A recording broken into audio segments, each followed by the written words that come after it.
#AskDrJohnwatts అని type చేసి మీ questions అడగండి, తప్పకుండా రిప్లై చేస్తాను. వినయ్ వివి, doctor, when is safe to move transplanted hair with palms to opposite direction to the hair line, that means to backwards. మీరు అడుగుతున్న point ఏంది అంటే, హెయిర్ ట్రాన్స్ప్లాంటేషన్ చేసుకున్న తర్వాత ఈ హెయిర్ ట్రాన్స్ప్లాంటెడ్ వెంట్రుకలు ఏవైతే పెరుగుతాయో ఈ పెరిగిన వాటిని ఎప్పుడు నేను చేత్తో ఇలా వెనక్కి దువ్వచ్చు అని.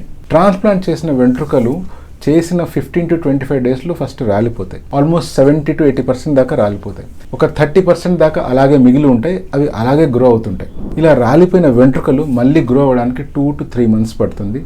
అక్కడ నుంచి స్లోగా గ్రోత్ స్టార్ట్ అవుతుంది.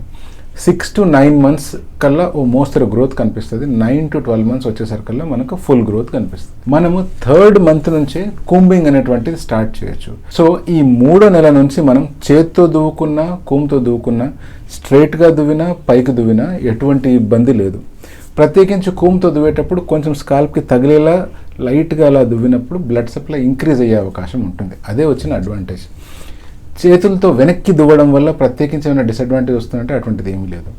మరి ఈ 3 నెలల కంటే ముందు చేతులతో అలా అనకూడదా అంటే, 3 నెలల కంటే ముందు ఇంకా హెయిర్ ప్రాపర్గా గ్రో అయ్యి ఉండవు కాబట్టి ఆ టైంలో కనుక మీరు మాటికి చేతులు పెడితే అన్నెసరీ ఇన్ఫెక్షన్ వచ్చే ఛాన్స్ ఉంది. కాబట్టి సాధ్యమైనంత వరకు చేతులతో మీ స్కాల్ప్ని మెడిల్ చేయడం, ప్రత్యేకించి హెయిర్ ట్రాన్స్ప్లాంటెడ్ ఏరియాని మాత్రం అస్సలే మెడిల్ చేయొద్దు.